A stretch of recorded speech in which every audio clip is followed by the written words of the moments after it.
नमस्कार, मैं doctor Ravi Goyal, orthodontist and dentofacial orthopaedic.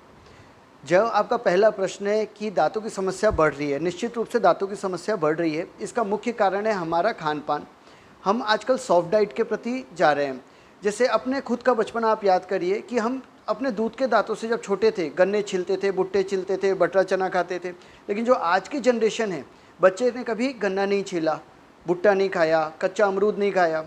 तो इस वजह से जो दांतों का इस्तेमाल वो कम कर रहे हैं और साथ ही साथ चॉकलेट, रैपर्ड फूड, जंक फूड बढ़ रहे हैं। जो स्टिकी फूड है, उसकी वजह से दांतों की समस्याएं बढ़ रही है।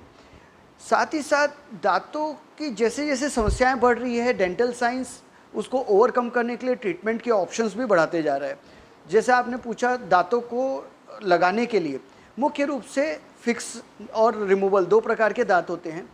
जो निकालने करने वाले दांत है उसमें हम मेज़रमेंट लेते हैं, दांतों को बनाते हैं, लेकिन उसमें च्यूइंग एफिशिएंसी बहुत अच्छी नहीं होती। दूसरा होता है फिक्स वाले दांत। फिक्स दांत में दो तरीका है, एक तो फिक्स पार्शियल डेंचर जिसमें हम आजू बाजू के दांतों को घिस के उसका सहारा लेके दांत बनाते हैं। लेकिन समय के साथ एक नीड महसूस हुई कि हम एक दांत लगाने के लिए दो आजू बाजू के स्वस्थ दांतों को घिस रहे हैं।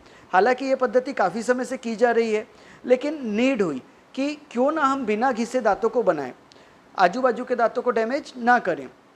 तो डेंटल इम्प्लांट का रिसर्च बढ़ी, फिर डेंटल इम्प्लांट्स आया। जैसा कि आपने बोला, डेंटल इम्प्लांट में ड्रिल्स होती है, उसके बाद स्टिचेस आती है, एक स्क्रू अंदर लगता है, हड्डियों में लगता है। ये बहुत ही सामान्य चीज़ें हैं।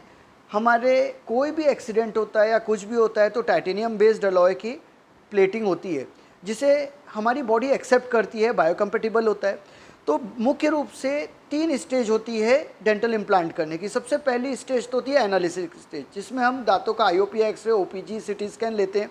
जबड़ों का सीटी स्कैन लेने के बाद हम पोजीशन फाइनलाइज करते हैं।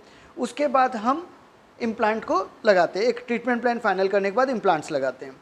इम्प्लांट करने के लिए हमें अगेन 3 चीज़ें रहती है। सबसे पहले उस जगह तक पहुंचना जो हमने डिसाइड की है जहां इम्प्लांट लगाना है, मसूड़ों को हटा के उन हड्डियों तक पहुंचना, उन हड्डियों में ड्रिल्स करना, फिर उस ड्रिल के हिसाब से जो हमने साइज़ एंड लेंथ इम्प्लांट की डिसाइड की है वो वाले इम्प्लांट को उसमें लगाना। मज़े की बात यह है कि हड्डियों में दर्द की कोशिका सिर्फ ऊपरी सतह पे होती है, नीचे हड्डियों में दर्द की कोशिकाएं होती ही नहीं हैं। तो इसलिए ये उतना पेनफुल नहीं होता जितना हम सोचते हैं। एक समझने के लिए ऐसा समझ सकते हैं, दांत निकालने में जितना मरीज को दर्द होता है या तकलीफ़ होती है, उतना ही तकलीफ़ एक इम्प्लांट को लगाने में होती है। तो मैं आपको एक डमी पे इसका ट्रायल दिखा सकता हूँ, जो आपको समझने में मदद मिलेगी कि ये उतना मुश्किल काम नहीं है। जैसे